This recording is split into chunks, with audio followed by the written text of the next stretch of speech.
Crypto infrastructure has evolved quickly, but for many, actually using Web3 still can feel fragmented, opaque, or overly complex.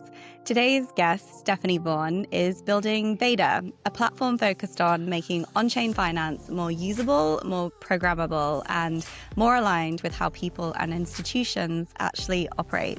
Steph, welcome to Token for Your Thoughts.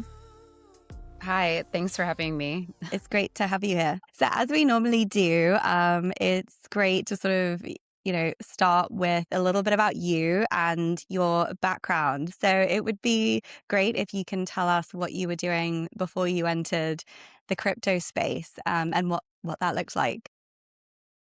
Sure. So I have a little bit of a different background. I I went to the Naval Academy out of high school.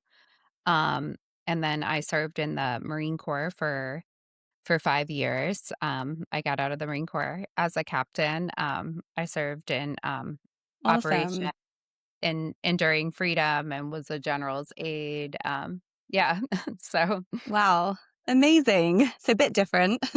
a little bit different, yeah. After I got out, of the Marine Corps, I went to business school, in New York, and then I went to, work in investment banking, uh, for a little Okay. bit. All Yeah. right.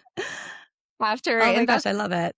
yeah, after investment banking, I, went into tech, to work just, with a startup that does, veteran business loans, actually. And the Okay. with peer-to-peer lending or marketplace lending was consolidating as a space, and a lot of them were being purchased by banks or other companies. Like Cabbage was purchased by American Express. Yeah, there's just a lot of consolidation across that whole space, and so I thought, all right, I think that the future really of fintech here is going to be in crypto.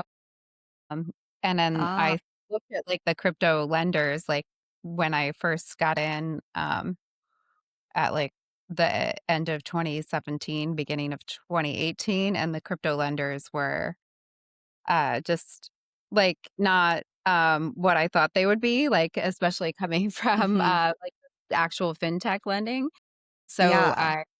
and then the market kind of crashed in the beginning of 2018. And so I thought, okay, I should look for a full-time position. And I ended up working at XX Network with David Chom, a COO there for a number of years. And then yeah, eventually got back over to starting Veda, my with my co-founders, which is more within the DeFi space or traditional Hmm. finance, which is why I went into crypto in the first place. Okay. Wow, what a journey. So what made you want to, I guess, make a shift and go to business school after getting out of the Marine Corps? So I never planned to have a career in the Marine Corps. I really served. I went to the Naval Academy and the Marine Corps to serve my country as a reaction to 9/11. My dad was supposed to be in the towers that day, and I felt like after I had served those 5 years, Hmm. it was time really to do something else. Yeah. Hmm.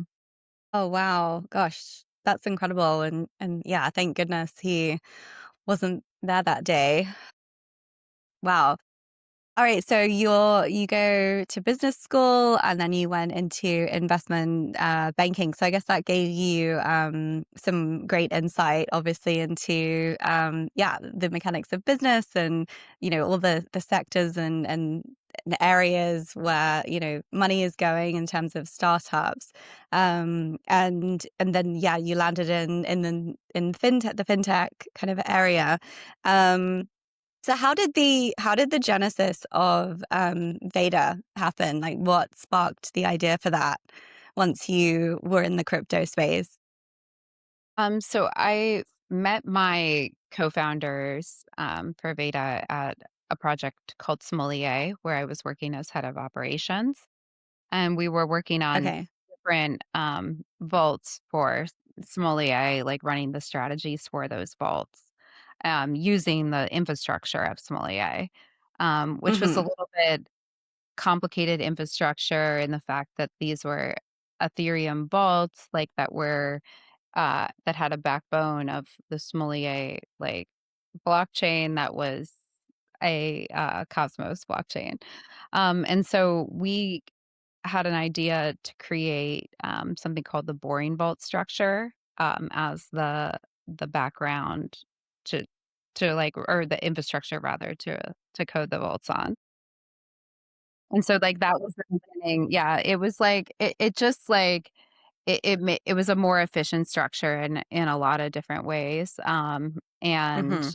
um, like, you were still able to keep the strategy or the strategist, like, as a separate function, but rather than have, like, all the code, sort of within one big contract, like, it allowed the strategist just to submit, a Merkle proof in order to rebalance the strategy and keep a lot of it, off chain.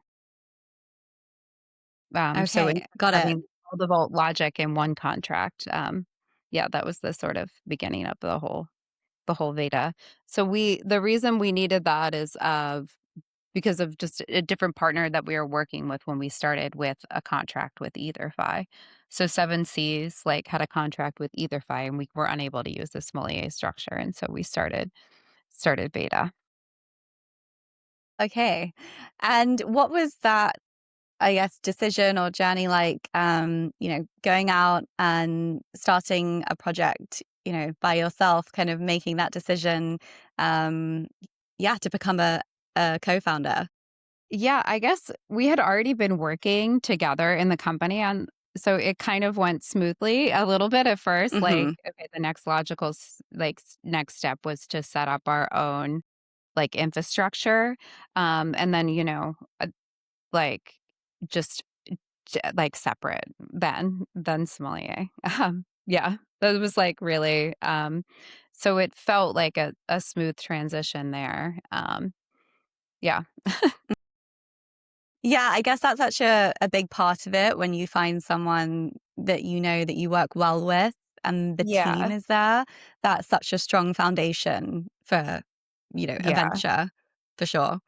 So, Mhm. yeah, we already had the same team and the kind of the whole that same team, like, then came over, like, to Veda to build the infrastructure as well. Um, and then, our team has grown, a lot since then. Yeah, I guess I would also say, unlike sort of other companies, like, where you kind of the founder, decides to start this project, like, we really knew the need for a different infrastructure in that space, but we also started, like, with Mhm. a customer that needed it, um, and, Okay. like, with the EtherFi with an actual contract. So since day 1, like, we've had revenue, which is different than a lot of other crypto startup companies. Yeah. Yeah, definitely. That's incredible. So it's like you started with sort of a proven strong team that like you all worked really well together. You had something, you were solving a problem or you'd come up with a solution that was needed, and you had a customer from day one, which is great because a lot of the time you have founders that need to or want to sort of find a co-founder, or they have an idea but they don't have a team, and then that's I've spoken a lot to founders about, like, yeah, how challenging it can be sometimes to find the right team. And then, yeah, or you have like a concept, but, or you think you're solving a problem, but then, trying to find people to actually, use your solution can be challenging. And, yeah, so yeah, that sounds like a really strong start.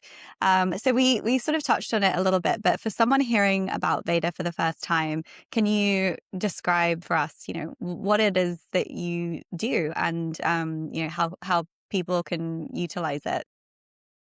So, Veda is a vault infrastructure, and then we also run vaults, like, for just different earn products.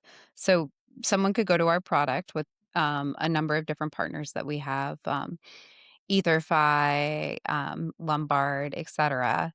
Go to their interface, deposit into like one of our vaults, and that deposit will give you a receipt token that then is able to get yield across lots of different protocols or primitives like within DeFi.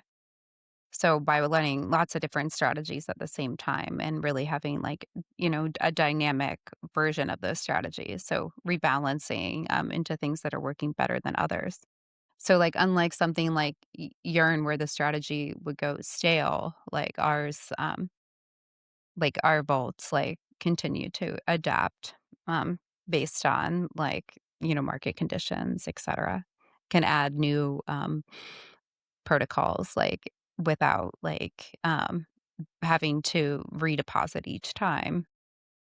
Does that make Oh, sense? okay. Yeah. Nice. Yeah, I think it would be good if you could also, like, share a couple of specific examples of, like, Yeah. a kind of project. So an example would be like what we do is mostly our vaults can be used for really running any sort of like strategy. Like we specialize like within DeFi, so the structure can be used like widely. But like a good example here would be like so you want to get yield on ETH. Like so, there's multiple ways to get yields on ETH. Like you could deposit into to Pendle, you could like market make on Uniswap, or you could do a borrowing like looping strategy um to take like advantage of the arbitrage between the like borrow rate and the staking rate. And so what like Veda does is allows like a strategist to run all three of these like strategies at the same time um, Mhm. through our Vault infrastructure. And so all you have to do is deposit the ETH as a user and then get yield on that ETH. Okay. Awesome. Nice. So it's basically just streamlining that process as opposed to Yeah. having to do it kind of separately, individually. Yeah, it streamlines the process. It like it saves you from a lot of like just having to research these new like DeFi protocols and primitives. It saves like you from having to be an expert on how to do the market making or like watch the looping strategies, and then it saves you like just like watching different market conditions and keeping like um healthy within your vault. Like you'll uh it's almost like, yeah, like set it and forget it. Yeah. Nice. Awesome. And what do your customers look like? Do you have like lots in sort of a particular sector or like a particular type of customer you're seeing a lot? So right now, a lot of our customers are like with like they're through our customers are our partners. Like so Mhm. like EtherFi is like our customer, and then they have like customers of theirs that use our vaults. Mhm. And so a lot of Yeah. them are native like DeFi people so far. But we're, partnering with more and more institutions like um and so I think like in the near future, I think by the time this podcast comes out, you'll see another institution like that we've partnered with. Yeah, a big Awesome. like, exchange where people can Oh, deposit exciting. and earned yield um, within those vaults. Okay, amazing. And how does Veda compare with sort of other solutions like in the market if someone's thinking like what options do people consider? Like you mentioned, like, is it just that they would have to build this themselves? Or what do they tend to be looking at, when they're thinking about building or getting something like a yield in the space?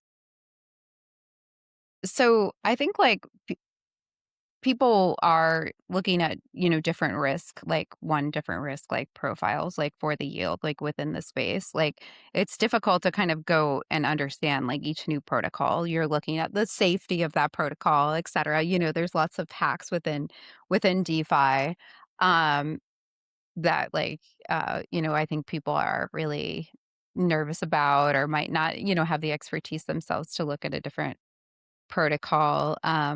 There are like other Vault infrastructures, but ours is like I would say the safest. I mean, the safest solution and the most tested. We're the biggest like Vault provider, and the most like elegant solution from the fact that we can like get yield from anywhere within DeFi. We can go be multi-chain, um, and yeah, and quickly Awesome. like come to market with the product that somebody would want here. It's easy to set up a vault. Like anybody can set up a multi-sig wallet and deposit, like, and put an accountant on the front, and have a smart contract vault. Like it's hard to like have an infrastructure that can run complex strategies, and add to those strategies like in a way that doesn't add risk.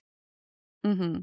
Yeah, and can you talk a bit more about that, like on the security side, like why like having, an automated system is better than perhaps, the advantages and having someone manually, do it, sort of relying on a person? Um, well, it's like I guess like there's advantages in the system because like the people or the protocols that we work with, like EtherFi, for instance, have done like the diligence, and we've done the diligence like on these integrations that we have like with Pendle or with Uniswap, whereas like an individual person would have to do a lot of like diligence themselves there. Um, Right. and then like and they can really put the trust more into experts here, yeah, that have the smart contract. Before, like on Yearn, like you would be able to run different strategies, but those strategies would go stale. So even though you're depositing in the smart contract, like you'd have to know, like be watching it and know when to pull out. So it requires like more expertise. Here you can like just basically be able to invest like confidently with less expertise, across all Okay. of. Got it. And as Veda evolved, like, have there been any like assumptions that you've had that have turned out to be wrong, or what's that journey look like as you built this platform? Um, so I guess like assumptions that we've had that are wrong. I guess one thing is like when we were at Smolier, we went to try to sell directly like the vaults like from Smolier like to the users. And it we had a vault called Real Yield ETH, and it had great yield on ETH, and we were like one of the largest market makers of like wrap staked ETH, by volume, like but Wow. that vault, like, grew, and the whole platform really grew to, like, I think a top of, like, almost 100,000,000 or just at 100,000,000, for Wow. Smolier, and it took us, like, 2 years to get there, like, 1 year just to get to 1,000,000, and then the next year to get to 100,000,000. Whereas, Whoa. like, with Veda, we were able to get, like, a billion and then billions and billions, like, from there, just by partnering with different, protocols, like, that then, like, Right. had those relationships, like, with the users, like Plasma, Right. like EtherFi, Hmm. and then help them build their Vault infrastructure because it really requires, like, a separate sort of expertise that's needed. Okay. Wow. Yeah, the difference of going, yeah, I guess like the B2B as opposed to direct to Yeah. consumer. Yeah, that's incredible numbers wise. Like, wow, what a difference. Yeah, it's a huge difference, and then yeah. So I think, like, that was, like, the major unlock that started sort of, that was, like, right after the start of Veda, yeah. Oh my gosh, brilliant. And have there been any trade-offs that you've had to make while building? Just I know sometimes like people I've spoken to founders that just have such big ideas on like features or things they want to implement, but then it can be too complex. So then you kind of compromise on that to make it more user friendly. And, there's sort of can be like these push and pulls on how you get something to market. Do you have anything like that in your experience building Veda? I would say just, as we're sort of like building the product, like and building this true like institutional platform, like right now, there's the same sort of tensions that we're kind of working through now, that all of DeFi has, with like compliance and with AML and how we want to really like optimize like our product.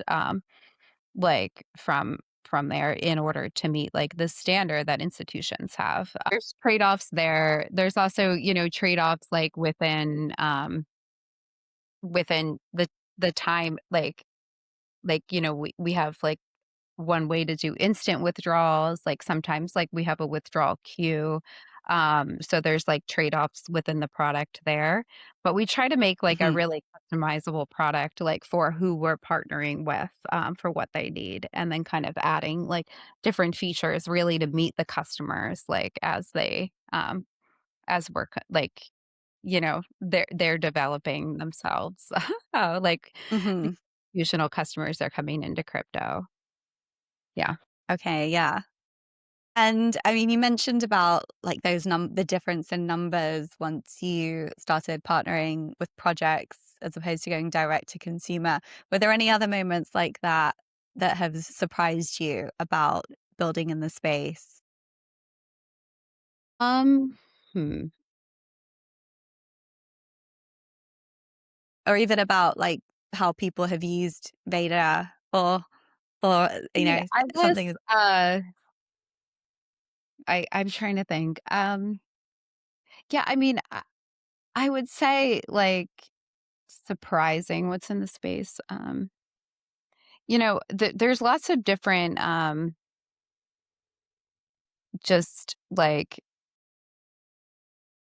popular, like sort of like protocols or kind of the popular theory of the moment, that we've been through like within our like 4 years of working together.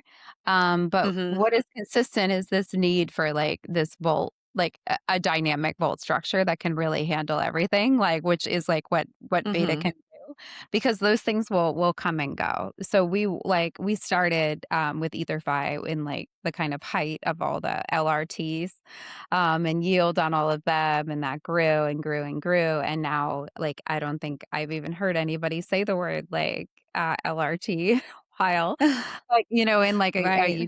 So and it sort of just goes Yes. away without you even thinking about it, and you're on to the next, Hmm. meta. And then it was, pre-deposit vaults, and then there was a bunch that we did.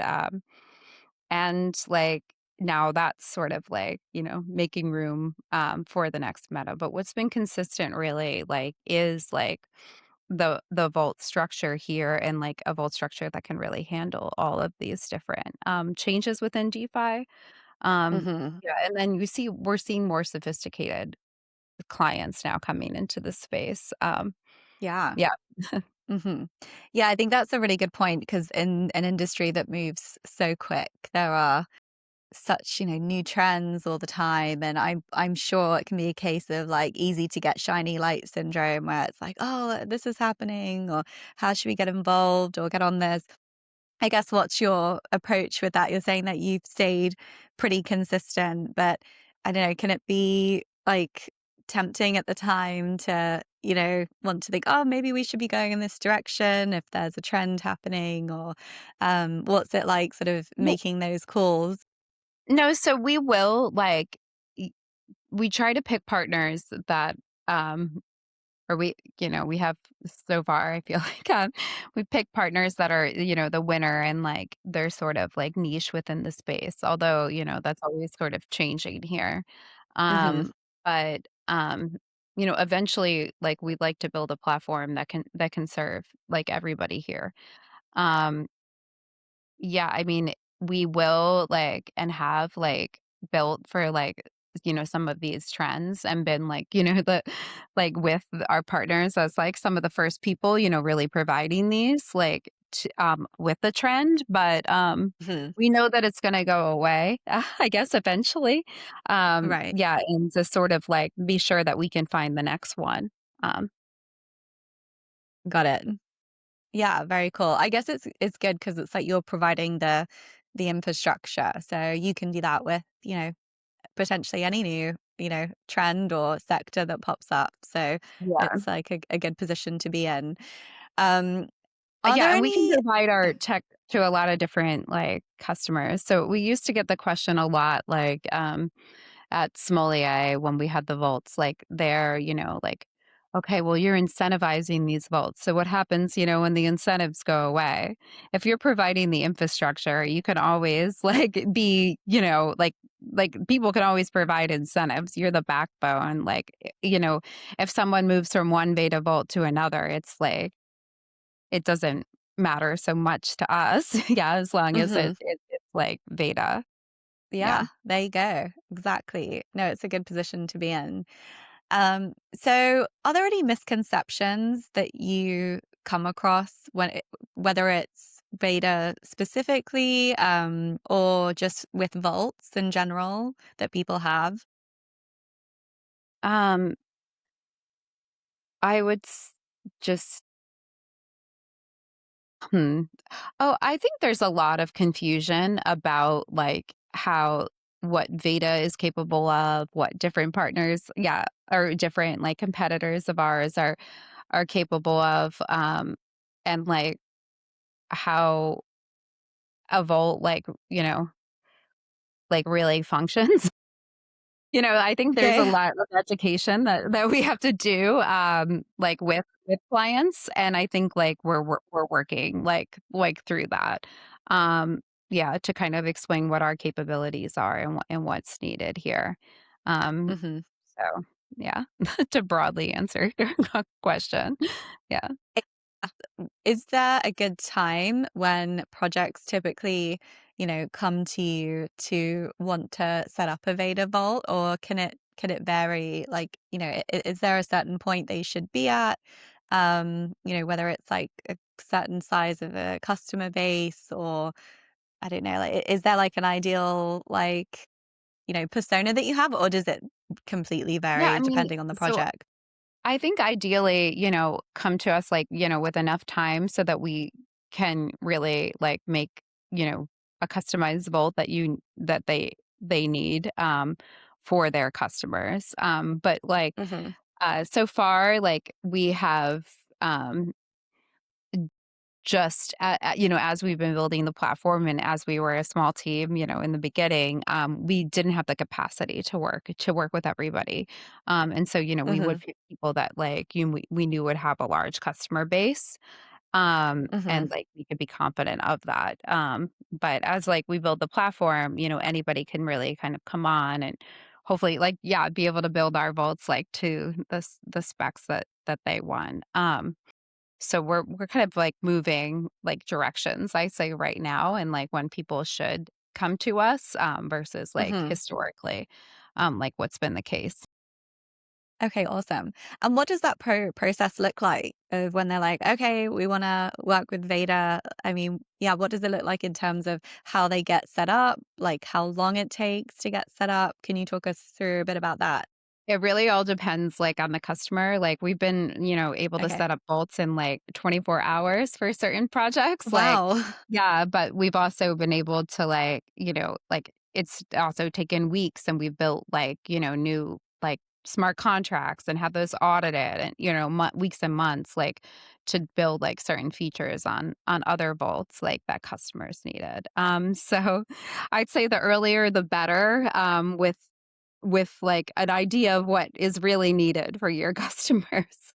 Yeah. Right. Yeah. Time is nice to have, but Yeah. that's cool you've done it in like a time crunch as well.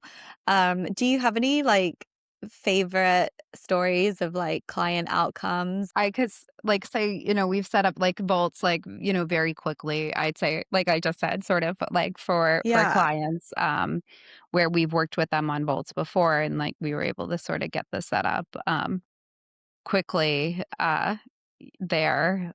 I'd say, and we I mean, there's lots of different examples, where we've built like to the specifications that they want. Or we're able to find, solutions to things, like, really just, like, customizable to what they need, multi-chain, being able to work, like, with lots of different situations. awesome. Okay, and I always like to ask a bit about just what it's like building in the crypto space, which, we all know can be kind of a roller coaster sometimes. Are there any like lessons or I don't know, strategies that you have found useful, like working in the crypto space with just, all the sort of ups and downs and things that can happen to sort of just keep you grounded and on track that you would or advice that you would want to share for others building in the space? I mean, I would say, like, advice would be to just, like, know your customer as well as you can, and, like, really, like, just focus on their problems, and then build your product to fix that issue, you know?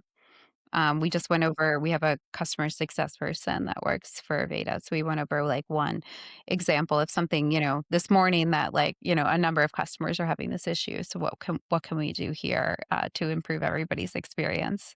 So yeah, that's what I would say. Yeah, that makes total sense. Yeah, because that's, I guess, who that's everything, right? The people that Yeah. are using your product and making sure that you're understanding, what's working, what could be improved.